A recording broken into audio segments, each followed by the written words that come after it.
Let's Les go! budgets en Betclic Elite. Alors on peut voir un magnifique montage tout à fait quali Maxi Stonks pour la Betclic Elite. Pourquoi on va en reparler? Raconte-nous tout.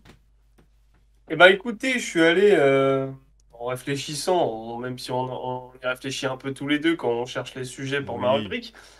En tout cas, je te consulte. Euh, on a trouvé intéressant de parler des budgets puisque bah du coup ils sont sortis depuis quelques semaines maintenant, Ouais. hein. Ils sont dispo sur vous tapez budget LNB ou budget Betclic Elite, Vous les trouvez vous ou les alors trouverez. vous pouvez aussi acheter le basket le mag avec Victor Wembanyama en couverture s'il est encore dispo. Je sais pas si vous allez le trouver en kiosque. C'est le numéro 68 où vous avez le détail dedans. Voilà. Tout à C'est fait. généralement des bonnes sources. Donc, enfin, c'est Oui, même oui, c'est régulièrement très, des bonnes c'est sources. même source officielle, quoi. Voilà. Alors, je me sors le petit graphe. J'arrive. Vas-y, vas-y, vas-y. Voilà. Et donc, oui, pardon, c'était dispo sur le site Basket Europe. Il y a quelques autres Voilà, sites. par exemple. Mais Ici. alors, pourquoi les budgets de Betclic Elite? Pourquoi c'est intéressant de parler des budgets? Bah, parce que depuis quelques années, on est quand même. T'as mis Stonks dans le graphe et c'est normal. Voilà, On est quand même sur une belle croissance en termes budgétaires pour notre championnat à titre global. absolument. Euh, on a un budget en hausse qui est un budget moyen des équipes qui est à plus 8% Alors, attendez. cette saison. On parle Betclic Elite, hein. Hop là, on parle On parle pas Betclic Pro B. Elite. Donc là, je vous affiche donc les budgets Betclic Elite 2022. Voilà, nickel. Vous pouvez voir les budgets, l'évolution par rapport à 2021-2022, les masses salariales et leur évolution également par rapport à 2021-2022. Tout à fait. Enchaînons. Alors, je vais commencer par les budgets et je passerai au salaire Mhm, après, parce que ça fait partie des budgets. absolument. Donc, les budgets en moyenne sont en hausse de 8%. C'est pas un record de croissance d'une année sur l'autre, mais par contre, c'est un record de budget, parce que le budget grimpe de 8%, et donc on passe de 113 millions d'euros, à peu, Mhm. 113,6 millions d'euros l'année dernière à 122 millions, 122,7 millions cette saison. Avec une moyenne à Donc, 6,82 millions. tout à fait. Et le budget total des équipes, enfin du championnat Ouais, qui ouais. dépasse la barre symbolique des 120 millions, du coup. Avec notamment. En fait, il y a beaucoup d'équipes qui ont augmenté leur budget Mhm. de à peu près 5%, donc ce qui est quand même assez significatif. Et il y a seulement quelques équipes qui ont perdu du budget par rapport à la saison dernière et 4. ça c'est de l'ordre de 2%, quoi. Ouais. Donc c'est vraiment, ça reste assez stable, À part sauf une. une dont on va parler, mais du coup il y a des... Cette émission va beaucoup plaire aux fans de Limoges, je pense, Je de pense, oui. manière globale. Et il est important de noter qu'il n'y a qu'une seule équipe qui a exactement le même budget. C'est Nanterre C'est hein, qui a gardé son budget de exactement. 4,95 millions. Donc Monaco crève le plafond, hausse de 47% du budget Ouais. par rapport à l'année dernière, ce qui peut s'expliquer notamment aux bons résultats, En bah Euroleague. déjà championnat et Euroleague, enfin même les deux quoi en fait. C'est-à-dire, championnat, tu vas en finale, t'es à un match, c'est quoi ça? Ouais, ouais, ouais, Ils un sont match. Un match. match de gagner le T'es à championnat, une prolongation de gagner le championnat. une prolongation de gagner le championnat. Pareil, niveau Euroleague, t'es à un quart temps de... Non, t'es à une victoire. Ouais, bah Ils sont allés en presque un Game. carton, hein. Oui, c'est ça. Oui, oui, ils vont au match 5. C'était match 5, oui. Donc, tu as un quart temps, on va dire, de te qualifier pour Final Four. Voilà. Après, on sait qu'il y a pas mal de sources financières externes autour de Monaco, etc. Mais donc, hausse du budget Notamment de fait comme. 47%, notamment fait comme. Hausse du budget de 47%. Cholet, un peu le même cas de figure, dans un registre moindre, mais quand même, hausse de 29%. La faute à une... Enfin, la cause est que l'année dernière, on en a déjà parlé, l'émission avec Sonia est dispo sur la chaîne, Cholet, où on disait que l'année dernière, démarrage un peu cata, ils sont en train de jouer le maintien, à la Mhm. mi-saison ils se reprennent, ils arrivent à se qualifier en play-off, Yes. on va pas refaire l'histoire, machin, eux pareil, ils sont à un quart temps de sortir les doubles champions en titre. C'est ça. Voilà. Gros coup de Et pression ils pour la SVL. étaient, comment dire, dans les petits papiers, on va dire, pour accéder Jouer l'Eurocup. potentiellement à une vraie compétition européenne. Donc, avec le budget qui va Sonia, avec. t'énerve pas. eh ben, Et Paris qui, pareil, accède, enfin alors, saison dernière mitigée en championnat, en tout cas en termes de bilan et même en termes de basket pur. Par contre, ils arrivent à accéder à l'Eurocup via la wildcard, Yes. donc hausse du budget, plus de 28%. Après, on a pas mal d'équipes qui sont entre 5, 4%, même il y a du 12%. Le BCM Gravelines qui a le beau budget, ils ont pris 12% encore cette saison. Lolo Voilà, évidemment, hein, voilà. toujours. Si on le cite pas une Laurence fois dans Ferrat, une émission, ça, on devient c'est malade. pas l'entre deux. Ouais. Euh, Bonsoir à Gauthier, France Basket Versus. Oui, on fait l'émission un soir de Pro B malheureusement. On peut ouais. pas toujours faire ce qu'on veut dans la vie, c'est comme Il ça. faut bien qu'on trouve un jour pour faire l'émission. En tout cas, shout Exactement, out à France Basket Versus. absolument. N'hésitez pas à aller checker ce qu'il fait. Euh, et en termes de budget qui dégringole, entre guillemets, on a Pau, donc du coup, qui perd 32% de budget. La faute à un changement actionnarial À des durant Américains l'intersaison. qui ont escroqué la ville de Pau. Tout à fait. Il y a encore une émission qui est dispo, elle date de la saison Ouais, et dernière, puis il y a je des crois, trucs sur qui la sont chaîne. sortis, hein. Il y a des trucs qui sont sortis. Il y a eu des gens qui se sont fait licencier pour, on soupçonne du racisme. C'est assez compliqué, hein. C'est Plein de vraiment. problèmes, perte de budget, mais j'ai envie de dire, on Voilà. le savait. Enfin, en gros, ils sont arrivés cette saison en disant, bon, bah, cette saison, on va essayer de créer une équipe un peu plus de soldats, Ouais. moins compétitive. Enfin, essayer de rester dans l'élite, mais avec une équipe nettement moins compétitive. On rappelle que l'année dernière, s'ils étaient top 3 budget aussi. Donc, en fait, c'est qu'il y a eu un gap énorme entre les attentes sportives dues à la saison et donc forcément les budgets qui vont avec, qui suivent. Bah, c'est clair, hein. Et après, on a notamment à souligner, alors ça s'explique plus ou moins, mais il y a la SIG, la JL Bourg qui ont perdu 1 ou 2%, et les Mets aussi, les Metropolitans qui ont perdu 1 ou 2% par rapport au budget de l'année dernière. Euh, la JL Bourg, ça peut s'expliquer parce que l'année dernière, sportivement, on a quand même une saison un peu cata, que ce soit en termes d'Eurocup et de championnat. On en a beaucoup parlé la saison dernière. Et bah, c'était pas, les résultats n'étaient pas au rendez-vous, quoi. Donc on Mhm. peut comprendre cette baisse de budget. La SIG, je sais pas vraiment si on peut trouver une explication à ça. Bah, écoute, Et, et les non. Mets, c'est juste il y a beaucoup moins de ricains quand même cette saison, j'ai l'impression. Enfin, de mémoire. Après, ça se trouve, je me trompe. Mais il y a quand Ouais, même plus de joueurs JFL jeunes que l'année dernière. On avait plus une équipe de un peu plus de mercenaires faite pour l'Eurocup. ouais. Bah, Donc c'est. voilà. Oui, non, mais clairement, hein. Et du coup, oui, ils perdent de subventions via l'Eurocup, forcément. Moi, j'avais une question. Ouais, On parle souvent des budgets, on dit oui, typiquement, regarde, on va prendre. Voilà, ouais, prends un exemple concret. on va prendre Limoges. Limoges, on Ouais. va dire, ouais, ils ont 6,52 millions de budget, c'est pas normal qu'ils soient si bas, machin. C'est quoi? Alors, c'est le budget Non. total du club. Du coup, on dit, c'est quoi cet effectif? Non, c'est pas normal, ils auraient dû prendre des meilleurs joueurs. La Explique-nous salariale. la différence entre le budget, qui concerne le club au global, et la masse salariale. À la masse salariale, c'est tout simplement le budget, enfin la somme, l'enveloppe allouée à ce que tu vas, enfin à ce qui va te servir à payer tes joueurs en fait. Ouais, Un club, c'est pas juste payer ses joueurs, on le sait très bien, il y a des entretiens d'infrastructure, c'est même ça, il y s'il y a a même s'il y a beaucoup de bénévoles, après ça dépend des clubs, mais il y en a quand pro même des très gens à peu, hein. payer, En en pro très pro, de peu. moins en moins, c'est Surtout vrai. en Betclic. Sachant que, et nous on le sait bien, depuis ces dernières années, il y a de plus en plus de départements qui sont créés, de départements vidéo, Commercial, community marketing, management, voilà, truc, tu c'est vois. ça. Il y a même des clubs qui font des sneakers, hein, pour pas parler de Limoges. Bah, on en parle là Donc voilà. actuellement, donc. Oui.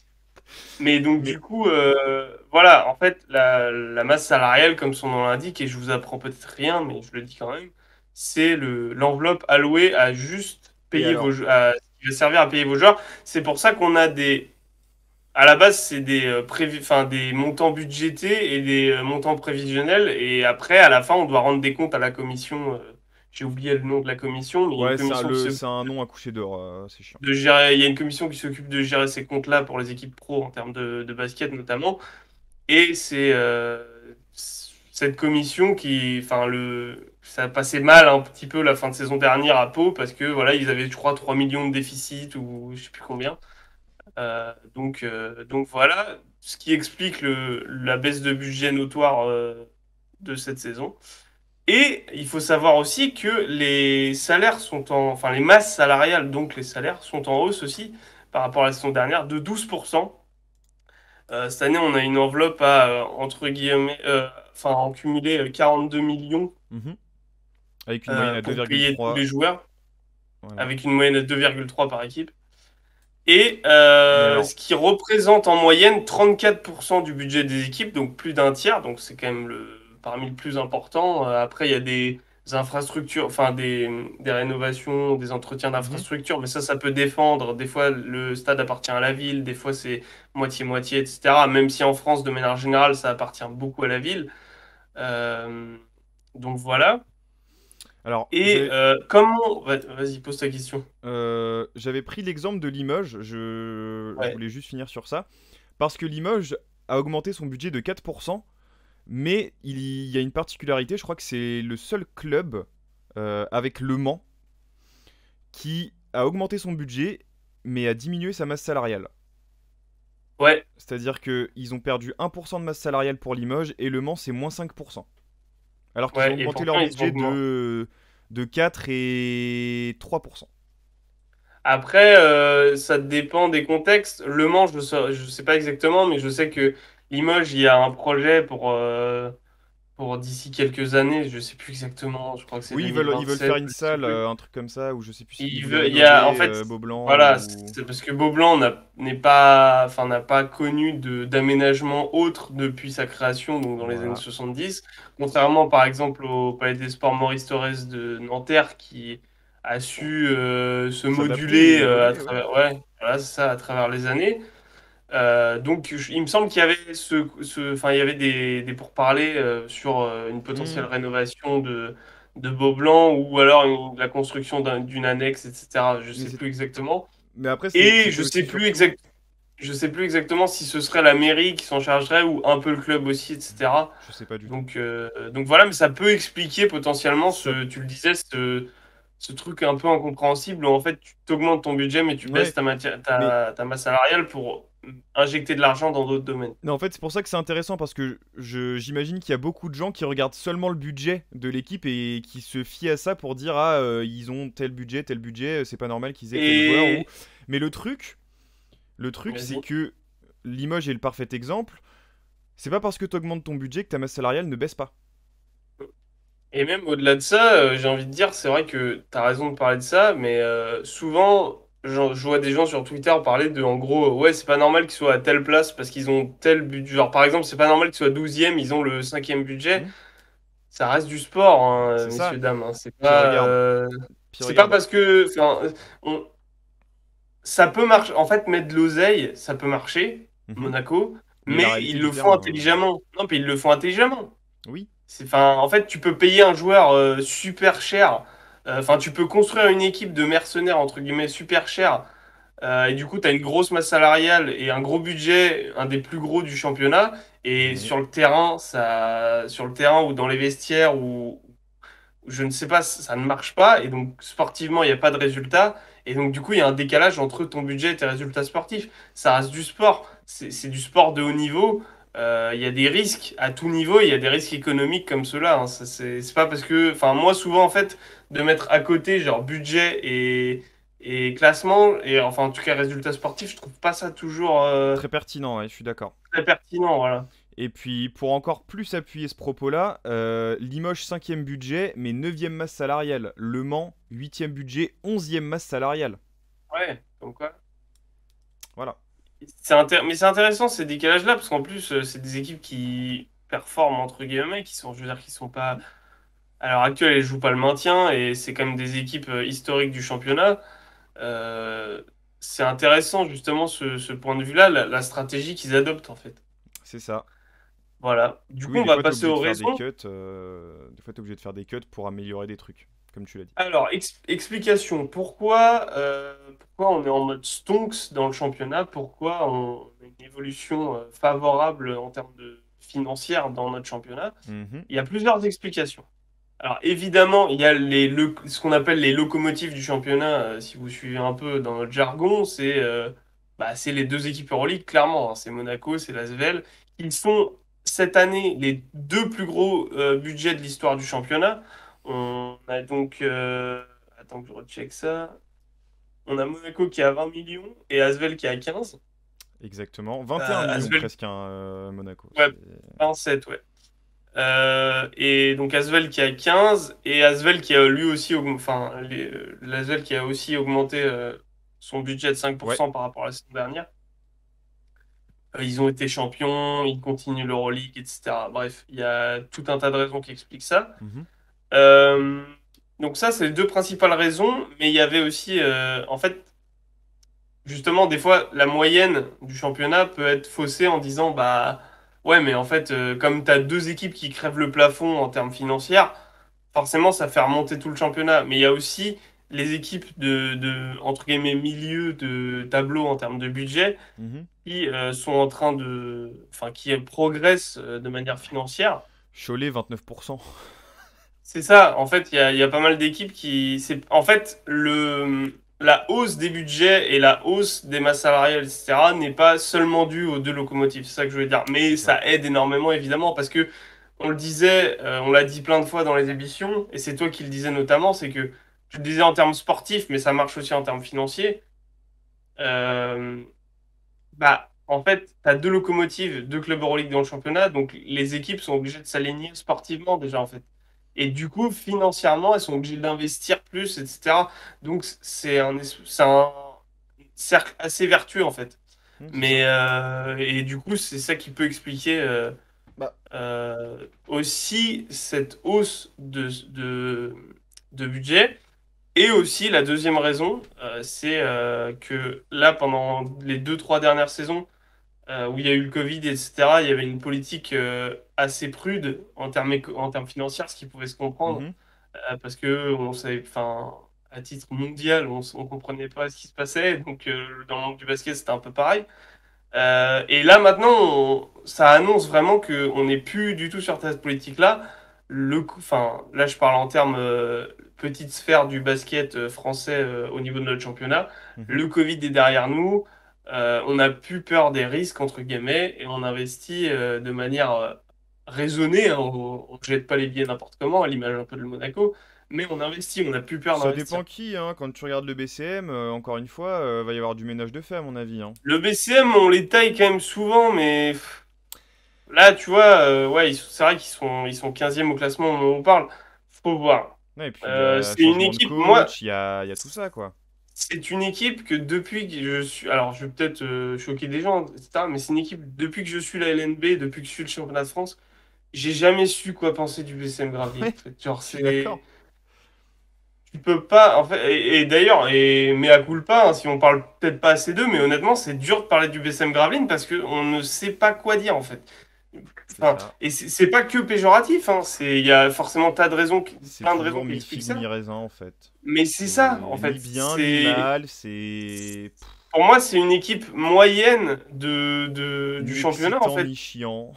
C'est ça, ni excitant ni chiant, avec une salle cool, mais Je sans pense que c'est la plus. définition de l'équipe moyenne d'un championnat, en C'est, fait. ouais, c'est clair, hein, c'est l'équipe moyenne de championnat, avec un beau budget quand même, parce que, tu vois, on en reparle, mais je compare pas par rapport aux résultats, parce que ce serait contredire par rapport à ce que j'ai dit tout à l'heure. Ouais. Mais typiquement, le BCM Gravelines, cette année, ils sont septième meilleur budget, ils sont 15e, ils sont 15e au classement. Après, il y a des contre-exemples qui prouvent que, bon, Alors, bah voilà, par exemple, je sais pas, enfin, en vrai, non, il n'y a pas tant de contre-exemples que ça, parce que si tu regardes, par exemple, à l'heure actuelle, si tu as peut-être Blois.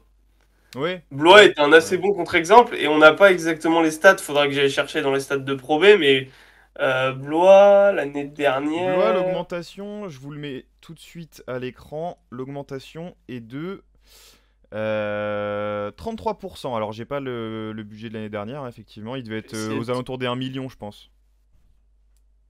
Peut-être. Non, ah non, peut-être un peu plus. Je dis de la merde. Les calculs sont pas bons, Kevin. Pour répondre à Gauthier, l'Asvel, pas une locomotive parce que 40% de défaite, c'est pas forcément le propos quand on parle de locomotive. C'est Là, on parle pas de surtout. sportif, là, hein. En fait, quand on parle de locomotive, surtout dans ce contexte-là, on parle de budget, c'est surtout dans le budget. la compétition que tu joues et ce que tu représentes, parce que c'est quand même un mastodonte du championnat. Je crois que c'est l'équipe la plus titrée Ouais, c'est du l'équipe la plus championnat, titrée. voilà, tu vois. Ouais. Donc c'est plus dans cet aspect-là, et effectivement, ils jouent la plus grosse compétition européenne, ils ont le deuxième plus gros budget. Certes, là, c'est un peu compliqué cette année, bien qu'on puisse leur trouver des excuses, mais on peut quand même parler de locomotive.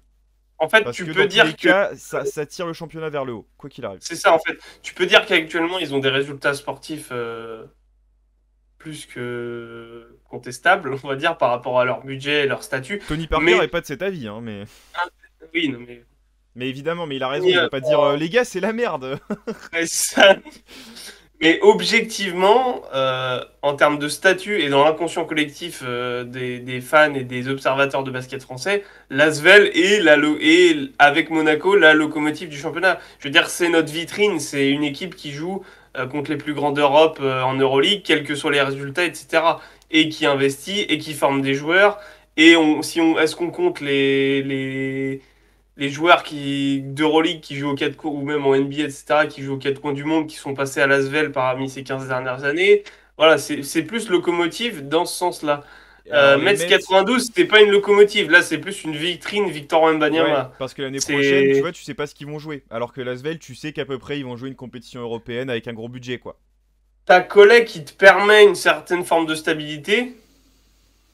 Si, quand même, tu sais qu'il y a Collet, tu sais que l'année prochaine, par exemple, même si Wemby s'en va, ce qui paraît être le cas, Besson, etc. aussi, c'est leur but de retourner le plus vite en NBA. Mais c'est du court terme, quoi. Je pense que Collet peut apporter une certaine forme de stabilité, mais c'est plus Wembanyama la locomotive Ouais, que les Mets en fait. parce que là, c'est ce que tu dis est vrai. Hein, Wembanyama, ça remplit plus de salles que l'Asvel en ce moment, c'est juste. C'est plus un Mais produit en fait Mais, là. mais puis le Là, on problème, parle c'est que c'est plus à d'un très court produit. terme. Le problème, c'est que c'est à très court terme Ça- parce que ça m'étonnerait que les Mets soient une locomotive l'année prochaine, tu vois. Ah bah oui, non, mais même déjà l'année dernière, ils étaient ultra compétitifs. Il y avait Vincent Ça Collet. l'était pas une. Enfin, c'était pas une locomotive. Hein. Nous, on y était quasiment à tous les matchs. Puis il y avait pas c'était pas à guichet fermé tous les matchs. C'est Wembanyama qui crée ça en fait. C'est Les ça. gens viennent pas voir. Enfin, nous aussi parce qu'on est fans de basket, on est geek, etc. Tout ce que vous voulez. Mais les gens lambda entre guillemets, surtout ceux à Levallois, hein, même si on les critique pas. Mais le public lambda de Levallois, il vient voir Wembanyama, il vient pas voir Tremont Waters, je vais dire Armel Armel Traoré. Oui, Traoré. Armel Traoré. Bah, moi, je viens voir Euh, Armel Traoré, hein. oui, toi, non, mais c'est ce que je te dis. Nous, oui, parce que on Qui est blessé mange d'ailleurs en basket, ce moment. Qui est blessé, je crois. ouais, on mange basket, on dort basket, etc. Mais le public lambda, il a vu Wembanyama sur tout le sport, donc il veut aller voir Wembanyama. Waouh! Ouais, c'est ça. Mais ils ont raison, Mais hein, oui, et heureusement. on comprend ce que tu dis, Bastien, mais Mais voilà. c'est Gauthier. Gauthier, pardon. Mais c'est pas le sujet. J'ai l'impression de Bastien parler avec Gauthier. Bastien. Bastien Gauthier. Ah, ah. Voilà pour les budgets. Je sais pas si tu voulais rajouter autre chose. Bah non, écoute, j'ai donné mes raisons. Après, c'est vrai que j'ai essayé de trouver comment dire, Non, mais comment dire. alors la définition, d'accord, mais C'est ton avis, c'est c'est notre ton avis. avis. Euh, En tout cas, c'est cool qu'on puisse interagir comme ça avec vous dans le chat. Oui, bien sûr. J'avais essayé de mettre en relation justement Mais c'est dur parce qu'on n'a pas de stats, etc. là à l'instant T, mais on n'a Ouais. pas de relation. Enfin, j'ai essayé de mettre en relation Wembanyama en tant que produit, ce qui pourrait rapporter un budget, etc. Tu vois. Mhm. Et en fait, là, on est trop la tête dans le guidon. À l'instant T, on peut pas encore. Après, là, c'est un documentaire qu'il faut faire, Non c'est mais. plus une chronique. C'est plus une chronique, oui, c'est vrai. Mais même, je veux dire, là, à l'instant T, on n'a pas accès à, je pense, pas mal de documents Ouais, ouais. financiers, etc., d'analyse financière, qui permettraient de montrer que Victor Wembanyama a développé de manière économique le championnat. Mais Non. pas forcément les clubs. Bah, Enfin, faudra voir ça l'année prochaine, en fait. on verra. Voilà pour la Voilà pour la chronique. chronique. Enfin bref, j'espère que vous avez kiffé. Vous pouvez retrouver la chronique, le jeu et le grand sujet, le gros débat. N'hésitez pas à vous abonner sur Instagram, sur Twitter, sur TikTok, sur Twitch Et sur actuellement. Donc YouTube. n'hésitez pas maintenant, là, ceux qui nous regardent en ce moment, à vous abonner sur Twitch. Et pour ceux qui regardent la rediff, coucou, on vous aime. Sur YouTube, évidemment, il y a plus de 60% des gens qui nous regardent qui ne sont pas abonnés. Et c'est absolument C'est un pas bien. scandale. C'est maintenant ou jamais. N'hésitez pas à Voilà, interagir sur YouTube avec nous aussi, absolument. On prend en tous les retours. commentaire, tout à fait. On N'hésitez répond à pas. tout, même les Voilà. rageux. Même les rageux. Comme ça, vous êtes On prévenus. peut... Voilà. On vous attend de pied ferme et on va vous souhaiter une bonne journée ou, là en l'occurrence, une bonne Une soirée. bonne soirée. Prenez soin de vous. À Bisous bientôt. bisous. Des bisous. Salut, salut!